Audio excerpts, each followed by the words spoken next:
என்னங்க எடுத்திருக்கீங்க? இந்த இந்த கதை போதுமானதுங்க. 2000 கோடி வசூல் பண்ணலாம். அப்படி ஒரு கதை தான் இது. கதை மட்டும் வச்சுட்டு ஸ்க்ரீன் பிளே வேணும்.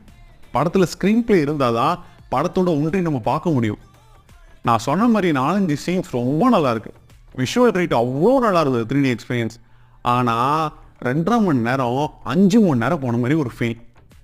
ஏன் படத்தை கிறிஸ்பி அவ்வளோ நேரம் எடுத்துருக்கலாமேங்க. கேட்டால் இது வந்து பீரியடிக் ஃபிலிமு, இது வந்து அப்போ உள்ள படம், ஸோ அதனால் அந்த மாதிரி உங்களுக்கு ஃபீல் ஆகிருக்கலாம். கிடையாது. நம்ம பார்க்கல பாகுபலியில், RRRல பார்க்கல, 1001 பார்க்கல. என்னங்க நம்ம எவ்வளோ படம் பார்த்துருக்கோம், எவ்வளோ படத்தோட ஒன்றி நம்ம உட்காந்துருப்போம். இந்த படம் வந்து அவ்வளோ கனெக்ட் ஆகும் அப்படின்னு சொல்லி நம்ம எவ்வளோ படத்துக்குள்ளே போயிருப்போம். இதில் இன்வால்வே ஆக முடியலைங்க. எமோஷனல் கனெக்டே மிஸ்ஸிங். கார்த்தியோட கேமியை வச்சு காப்பாற்றிட முடியுமா? முடியாதே, கண்டிப்பாக முடியாது. 2024